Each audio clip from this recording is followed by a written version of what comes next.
ಎಲ್ಲರಿಗೂ ನಮಸ್ಕಾರ. ATV Karnataka YouTube ಚಾನಲ್ಗೆ ತಮಗೆಲ್ಲರಿಗೂ ಕೂಡ ಪ್ರೀತಿಯ ಸ್ವಾಗತ. ವೃಶ್ಚಿಕ ರಾಶಿಯ ಜುಲೈ ತಿಂಗಳ 2025ನೇ ವರ್ಷದ ಮಾಸ ಭವಿಷ್ಯ ಏನಿದೆ, ಈ ವೃಶ್ಚಿಕ ರಾಶಿಯವರಿಗೆ ಜುಲೈ ತಿಂಗಳಲ್ಲಿ ಯಾವೆಲ್ಲ ಶುಭ ಫಲಗಳು ದೊರೆಯಲಿದೆ, ಯಾವೆಲ್ಲ ಅಶುಭ ಫಲಗಳು ಬರಲಿದೆ, ಆ ಅಶುಭ ಫಲಗಳಿಗೆ ಪರಿಹಾರಗಳೇನು ಎಂಬುದರ ಬಗ್ಗೆ ಈ ವಿಡಿಯೋದಲ್ಲಿ ನಾನು ನಿಮಗೆ ತಿಳಿಸಿಕೊಡ್ತೀನಿ. ಬನ್ನಿ. ವೃಶ್ಚಿಕ ರಾಶಿಯವರಿಗೆ ಜುಲೈ ತಿಂಗಳ 2025ನೇ ವರ್ಷದಲ್ಲಿ 60% ಚೆನ್ನಾಗಿದ್ರೆ ಇನ್ನು 40% ಎಚ್ಚರಿಕೆಯನ್ನು ವಹಿಸಬೇಕಾಗಿರುತ್ತೆ. ಹಾಗಾದರೆ ಅಂತಹ ಎಚ್ಚರಿಕೆಯನ್ನು ವಹಿಸಬೇಕಾಗಿರುವಂತಹ ವಿಷಯಗಳೇನು, ಅದಕ್ಕೆ ಪರಿಹಾರಗಳೇನು, ಎಲ್ಲದರ ಬಗ್ಗೆ ಈ ವಿಡಿಯೋದಲ್ಲಿ ನಾನು ನಿಮಗೆ ಹೇಳ್ತೀನಿ. ಅದಕ್ಕೂ ಮುನ್ನ ನೀವೇನಾದರೂ ದೇವರು ಮತ್ತು ಜ್ಯೋತಿಷ್ಯ ಶಾಸ್ತ್ರವನ್ನು ನಂಬುವುದಾದರೆ ವೃಶ್ಚಿಕ ರಾಶಿಯವರಾಗಿದ್ದರೆ ಈ ವಿಡಿಯೋಗೆ ಈಗಲೇ ಒಂದು ಲೈಕ್ ಕೊಡಿ ಮತ್ತು ತಪ್ಪದೇ ನಮ್ಮ ATV ಕರ್ನಾಟಕ ಯೂಟ್ಯೂಬ್ ಚಾನಲನ್ನು ಸಬ್ಸ್ಕ್ರೈಬ್ ಮಾಡಿ. ಹಾಗೆ ಈ ವಿಡಿಯೋನ ಎಲ್ಲ ವೃಶ್ಚಿಕ ರಾಶಿಯವರಿಗೂ ಕೂಡ ಶೇರ್ ಮಾಡಿ. ವೃಶ್ಚಿಕ ರಾಶಿಯ ಜುಲೈ ತಿಂಗಳ 2025ನೇ ವರ್ಷದ ಶುಭ ಫಲಗಳ ಬಗ್ಗೆ ಮೊದಲಿಗೆ ಮಾತನಾಡೋಣ. ವೃಶ್ಚಿಕ ರಾಶಿಯವರಿಗೆ ಜುಲೈ ತಿಂಗಳಲ್ಲಿ ಯಾವೆಲ್ಲ ಒಳ್ಳೆಯದು ನಡೆಯದೆ ಎನ್ನುವುದರ ಬಗ್ಗೆ ನೋಡೋದಾದರೆ, ವೃಶ್ಚಿಕ ರಾಶಿಯವರಿಗೆ ಜುಲೈ ತಿಂಗಳಿನಲ್ಲಿ ಶುಕ್ರನಿಂದ ಈ ರಾಶಿಯವರಿಗೆ ಸಂಗಾತಿಯಿಂದ ಉತ್ತಮವಾದಂತಹ ಉಡುಗೊರೆ ಅನ್ನೋದು ಸಿಗುತ್ತೆ. ಶುಕ್ರ ಗ್ರಹ ವೃಶ್ಚಿಕ ರಾಶಿಯವರಿಗೆ ಜುಲೈ ತಿಂಗಳಲ್ಲಿ ಚೆನ್ನಾಗಿರೋದ್ರಿಂದ ಈ ರಾಶಿಯ ಸಂಗಾತಿಯಿಂದ ಇವರು ಉತ್ತಮವಾದಂತಹ ಉಡುಗೊರೆ ಅನ್ನೋದನ್ನು ಪಡ್ಕೊಳ್ತಾರೆ. ಏನಾದರೂ ಒಂದು ಗಿಫ್ಟನ್ನು ನಿಮ್ಮ ಸಂಗಾತಿ ವೃಶ್ಚಿಕ ರಾಶಿಯವರಿಗೆ ತಂದುಕೊಡ್ತಾರೆ. ಇದರಿಂದ ನಿಮ್ಮ ದಾಂಪತ್ಯ ಜೀವನದಲ್ಲಿದ್ದಂತಹ ಮುನಿಸು, ಇರುಸು ಮುರಿಸು, ಜಗಳಗಳು, ಕಲಹಗಳು ಎಲ್ಲವೂ ಕೂಡ ನಿವಾರಣೆಯಾಗತ್ತೆ. ನೀವು ಸಂತೋಷದಿಂದ ಈ ತಿಂಗಳಲ್ಲಿ ದಾಂಪತ್ಯದಲ್ಲಿ ಚೆನ್ನಾಗಿರ್ತೀರಾ ಅಂತಾನೆ ಹೇಳ್ಬೋದು. ಇನ್ನು ಭಾಗ್ಯಸ್ಥಾನದಲ್ಲಿ ರವಿ ಮತ್ತು ಬುಧ ಗ್ರಹ ಇರೋದ್ರಿಂದ ಬುಧಾದಿತ್ಯ ಯೋಗ ಕೂಡ ಶುರುವಾಗುತ್ತೆ. ಬುಧ ಗ್ರಹ ಮತ್ತು ರವಿ ಗ್ರಹ ಇಬ್ಬರೂ ಕೂಡ ಭಾಗ್ಯಸ್ಥಾನದಲ್ಲಿರೋದ್ರಿಂದ ಬುಧಾದಿತ್ಯ ಯೋಗ ಶುರುವಾಗುತ್ತೆ. ಈ ಯೋಗ ಶುರುವಾಗೋದ್ರಿಂದ ನಿಮ್ಮ ಮಕ್ಕಳ ವಿದ್ಯಾಭ್ಯಾಸದಲ್ಲಿ, ವೃಶ್ಚಿಕ ರಾಶಿಯವರ ವಿದ್ಯಾಭ್ಯಾಸದಲ್ಲಿ ಉತ್ತಮವಾಗಿರುತ್ತೆ. ನೀವೇನಾದರೂ ಹೈಯರ್ ಸ್ಟಡಿ ಮಾಡಬೇಕು ಅಂತ ಏನಾದರೂ ಅಂದ್ಕೊಂಡಿದ್ರೆ, ಇಲ್ಲ ಕಾಂಪಿಟೇಟಿವ್ ಎಕ್ಸಾಮ್ ಏನಾದರೂ ಬರೀಬೇಕು ಅಂತ ಅಂದ್ಕೊಂಡಿದ್ರೆ, ಅಥವಾ ನೀವೇನಾದರೂ ವಿದೇಶಕ್ಕೆ ಹೋಗಿ ವಿದ್ಯಾಭ್ಯಾಸ ಮಾಡಬೇಕು ಅಂತ ಅಂದ್ಕೊಂಡಿದ್ರೆ, ಅಥವಾ ಏನೇ ಒಂದು ವಿದ್ಯಾಭ್ಯಾಸದ ಪರವಾಗಿಯೂ ಒಂದು ಎಕ್ಸಾಮ್ ಬರೆಯೋದೇ ಆಗಿರಲಿ, ಅಥವಾ ಕ್ಲಾಸಲ್ಲಿ ಏನೇ ಒಂದು ಟೆಸ್ಟ್ ಇರಲಿ, ಏನೇ ಒಂದು ಇರಲಿ, ನಿಮ್ಮ ವಿದ್ಯಾಭ್ಯಾಸದಲ್ಲಿ ನೀವು ಪ್ರಗತಿನ ಕಾಣ್ತೀರಾ.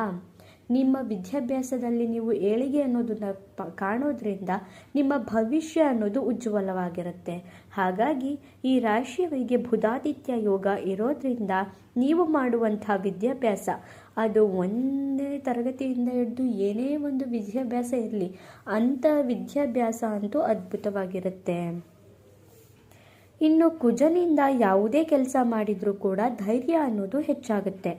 ನೀವು ಏನೇ ಒಂದು ಕೆಲಸನ ಶುರು ಮಾಡಿ ಅಥವಾ ಏನೇ ಒಂದು ಕೆಲಸನ ಮಾಡಬೇಕು ಅಂತ ಅಂದ್ಕೊಂಡ್ರೂ ಕೂಡ ನಿಮಗೆ ಕುಜಗ್ರಹ ಧೈರ್ಯ ಅನ್ನೋದನ್ನು ಕೊಡ್ತಿದ್ದಾರೆ. ಹಾಗಾಗಿ ನೀವು ಏನೇ ಒಂದು ಶುರು ಮಾಡಿದ್ರೂ ಕೂಡ ಈ ಟೈಮಲ್ಲಿ ಸಕ್ಸಸ್ ಆಗುತ್ತೆ. ಜೊತೆಗೆ ಏನೇ ಒಂದು ಸಮಸ್ಯೆ ಬಂದರೂ ಕೂಡ ನೀವು ಧೈರ್ಯವಾಗಿ ಗಟ್ಟಿಯಾಗಿ ನಿಂತು ನಿಮ್ಮ ಸಮಸ್ಯೆಗಳನ್ನ ಎದುರಿಸ್ತೀರಾ. ಹಾಗಾಗಿ ಈ ರಾಶಿಯವರಿಗೆ ಈ ತಿಂಗಳು ಸ್ವಲ್ಪ ಅದೃಷ್ಟ ಅನ್ನೋದು ಇದ್ದೇ ಇರುತ್ತೆ. ಇನ್ನು ಬುದ್ಧಿ ಅನ್ನೋದು ಕೂಡ ಹೆಚ್ಚಾಗುತ್ತೆ. ಜ್ಞಾನ ಅನ್ನೋದನ್ನು ನೀವು ಈ ಸಮಯದಲ್ಲಿ ಹೆಚ್ಚಾಗಿ ಬಳಸ್ಕೊಳ್ತೀರಾ.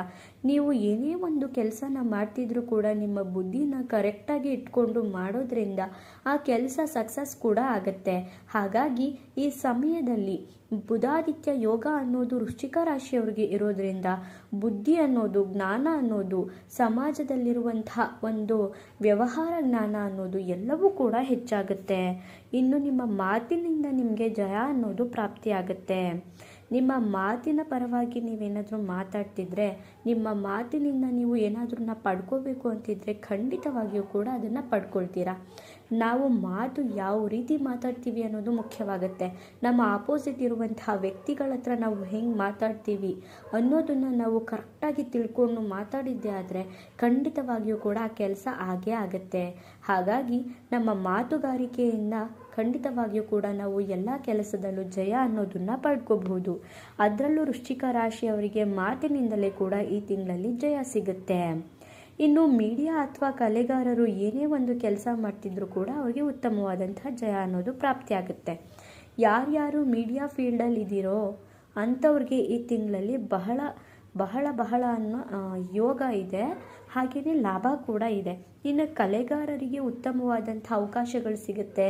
ಹಾಗೆಯೇ ತಮ್ಮ ಪ್ರತಿಭೆಗೆ ಒಳ್ಳೆಯ ಹೆಸರು ಬರುತ್ತೆ, ಕೀರ್ತಿ ಬರುತ್ತೆ, ಪ್ರತಿಷ್ಠೆ ಬರುತ್ತೆ. ನೋಡಿದ್ರಲ್ಲ, ವೃಶ್ಚಿಕ ರಾಶಿಯವರಿಗೆ ಜುಲೈ ತಿಂಗಳಲ್ಲಿ ಇಷ್ಟೆಲ್ಲ ಶುಭ ಫಲಗಳಿದೆ. ಇನ್ನು ಏನೇನು ಎಚ್ಚರಿಕೆಯನ್ನು ವಹಿಸ್ಕೋಬೇಕು ವೃಶ್ಚಿಕ ರಾಶಿಯವರು, ಏನೇನೆಲ್ಲ ಪರಿಹಾರಗಳನ್ನ ಮಾಡ್ಕೋಬೇಕು ಅಂತ ನೋಡೋದಾದರೆ, ಕೇತುವಿನಿಂದ ನಿಮ್ಮ ಉದ್ಯೋಗದಲ್ಲಿ ಒತ್ತಡಗಳು, ಕಿಡಿಕಿರಿಗಳು ಬರುತ್ತೆ.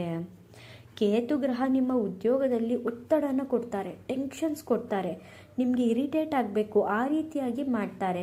ಹಾಗಾಗಿ ನಿಮ್ಮ ಉದ್ಯೋಗ ಮಾಡುವಂತಹ ಸ್ಥಳಗಳಲ್ಲಿ ನೀವು ಎಷ್ಟು ಶಾಂತತೆಯಿಂದ ಹಾಗೆಯೇ ಎಷ್ಟು ಸಂಯಮದಿಂದ ಇರ್ತೀರಾ ಅನ್ನೋದು ತುಂಬ ಮುಖ್ಯ ಆಗುತ್ತೆ. ಹಾಗಾಗಿ ನೀವು ಏನೇ ಒಂದು ಕೆಲಸ ಮಾಡ್ತೀರಿ, ಸ್ವಲ್ಪ ತಾಳ್ಮೆಯಿಂದ ಆ ಕೆಲಸನ ಮಾಡಿ. ಹಾಗೆಯೇ ನಿಮ್ಗೆ ಏನೇ ಒಂದು ಕೆಲಸ ಕೊಟ್ಟಿದ್ರೂ ಕೂಡ ಆ ಕೆಲಸನ ನೀವು ಪರ್ಫೆಕ್ಟಾಗಿ ಅಲ್ಲೇ ಮಾಡಿ ಮುಗಿಸ್ಬಿಡಿ. ಅದನ್ನು ಪೆಂಡಿಂಗ್ ಇಟ್ಕೊಳ್ಳೋದು, ಡಿಲೇ ಮಾಡೋದು, ಈ ರೀತಿಯಾಗಿ ಮಾಡೋದ್ರಿಂದ ತೊಂದರೆಗಳು ಬರುತ್ತೆ. ಇನ್ನು ಗುರು ಕೂಡ ನೀಚನಾಗಿರೋದ್ರಿಂದ ನಿಮ್ಮ ಎಲ್ಲ ಕೆಲಸ ಕಾರ್ಯಗಳಲ್ಲೂ ಕೂಡ ಅಡೆತಡೆಗಳು ಬರಬಹುದು. ಗುರುಬಲ ಇಲ್ಲದೇ ಇರೋದ್ರಿಂದ ವೃಶ್ಚಿಕ ರಾಶಿಯವರಿಗೆ ನೀವು ಏನೇ ಒಂದು ಶುರು ಮಾಡಬೇಕು ಅಂತ ಅಂದ್ಕೊಂಡಿದ್ರೂ ಕೂಡ ಅದರಲ್ಲಿ ಅಡೆತಡೆಗಳು ಬರುತ್ತೆ. ಅದು ಸ್ಟಾಪ್ ಆಗಿಬಿಡೋದು, ಹಾಗೆಯೇ ಅದರಲ್ಲಿ ಏನಾದ್ರೂ ತೊಂದರೆಗಳು ಬರೋದು, ಈ ರೀತಿಯಾಗಿ ಆಗುತ್ತೆ. ಹಾಗಾಗಿ ಈ ರಾಶಿಯವರು ಏನಾದರೂ ಒಂದು ಕೆಲಸನ ಶುರು ಮಾಡಬೇಕು ಅಂತ ಅಂದ್ಕೊಂಡಿದ್ರೆ, ಹೊಸದಾಗಿ ಬಿಸ್ನೆಸ್ ಮಾಡಬೇಕು ಅಂತ ಅಂದ್ಕೊಂಡಿದ್ರೆ ಸ್ವಲ್ಪ ದಿನ ಮುಂದೂಡೋದು ತುಂಬ ಉತ್ತಮವಾಗಿರುತ್ತೆ. ಇನ್ನು ರಾಹುವಿನಿಂದ ಒತ್ತಡ ಅನ್ನೋದು ಕೂಡ ಬರುತ್ತೆ. ರಾಹು ಕೂಡ ನಿಮಗೆ ಒತ್ತಡ ಅನ್ನೋದನ್ನು ಕೊಡ್ತಾರೆ, ಟೆನ್ಷನ್ಸ್ ಅನ್ನೋದನ್ನು ಕೊಡ್ತಾರೆ. ನೀವು ಅದನ್ನು ತುಂಬ ತಲೆಗೆ ಹಾಕ್ಕೊಂಡು ಇನ್ನೂ ತುಂಬ ಟೆನ್ಷನ್ ಮಾಡ್ಕೊಂಡ್ಬಿಡ್ತೀರ. ಹಾಗಾಗಿ ನೀವು ಖಂಡಿತವಾಗಿಯೂ ಧ್ಯಾನ ಮಾಡ್ಕೊಳ್ಳೋದು ಉತ್ತಮವಾಗಿರುತ್ತೆ. ಇನ್ನು ಶನಿಯಿಂದ ಸಂತಾನಕ್ಕೆ ವಿಳಂಬವಾಗುತ್ತೆ. ನಿಮ್ಮ ಮಕ್ಕಳ ಬಗ್ಗೆ ನೀವು ಗಮನನ ಹರಿಸ್ಬೇಕಾಗುತ್ತೆ. ನಿಮ್ಮ ಮಕ್ಕಳ ವಿಚಾರದಲ್ಲಿ ನೀವು ಎಚ್ಚರಿಕೆಯನ್ನು ವಹಿಸಬೇಕಾಗಿರುತ್ತೆ. ನಿಮ್ಮ ಸಂತಾನಕ್ಕೆ ತೊಂದರೆಗಳು ಬರಬಹುದು, ಹುಷಾರು. ನೀವೇನಾದರೂ ಮಗುಗೋಸ್ಕರ ಪ್ಲ್ಯಾನಿಂಗ್ ಮಾಡ್ತಿದ್ರೆ ಖಂಡಿತವಾಗಿಯೂ ಕೂಡ ಈ ತಿಂಗಳು ಬೇಡ. ಇನ್ನು ನೆಕ್ಸ್ಟು ನೀವು ಒಳ್ಳೆಯ ದಿನ ನೋಡಿಕೊಂಡು ಟ್ರೈ ಮಾಡೋದು ಉತ್ತಮ. ಇನ್ನು ಆರೋಗ್ಯದಲ್ಲೂ ಕೂಡ ನೀವು ಎಚ್ಚರಿಕೆಯನ್ನು ವಹಿಸಬೇಕಾಗುತ್ತೆ. ನಿಮ್ಮ ಆರೋಗ್ಯನ ನೀವು ಚೆನ್ನಾಗಿ ಇಟ್ಕೋಬೇಕಾಗುತ್ತೆ. ಇನ್ನು ಭಕ್ತಿ, ಪ್ರಯತ್ನ, ಶ್ರದ್ಧೆ ಇದ್ದರೆ ಈ ರಾಶಿಯವರಿಗೆ ಈ ತಿಂಗಳು ಒಳ್ಳೆಯ ಯೋಗಗಳು ಬರುತ್ತೆ. ಇನ್ನು ಪರಿಹಾರಗಳು ಏನೇನು ಮಾಡ್ಕೋಬೇಕು ಅಂತ ನೋಡೋದಾದರೆ, ಗುರುವಿನ ಆರಾಧನೆ ಮಾಡೋದು ಒಳ್ಳೆಯದು. ಇನ್ನು ನವಗ್ರಹ ಸ್ತೋತ್ರನ ಪಠನೆ ಮಾಡ್ಕೊಳ್ಳೋದು ಇನ್ನೂ ಒಳ್ಳೆಯದು. ನೀವು ಇವೆರಡು ಕೆಲಸನ ಮಾಡಿದ್ದೆ ಆದರೆ ನಿಮಗಿರುವಂತಹ ಶುಭ ಫಲಗಳು ಕಡಿಮೆ ಆಗುತ್ತೆ, ಶುಭ ಫಲಗಳೇ ಹೆಚ್ಚಾಗುತ್ತೆ. ನೋಡಿದ್ರಲ್ಲ, ವೃಶ್ಚಿಕ ರಾಶಿಯವರಿಗೆ ಜುಲೈ ತಿಂಗಳಲ್ಲಿ ಎಷ್ಟೆಲ್ಲ ಶುಭ ಫಲಗಳಿದೆ ಅಂತ. ನಿಮ್ಮದು ಕೂಡ ವೃಶ್ಚಿಕ ರಾಶಿನಾ? ಹಾಗಾದರೆ ತಪ್ಪದೇ ಈಗಲೇ ಓಂ ಗುರು ರಾಘವೇಂದ್ರ ಸ್ವಾಮಿ ನಮಃ ಅಂತ ಕಮೆಂಟ್ ಮಾಡಿ.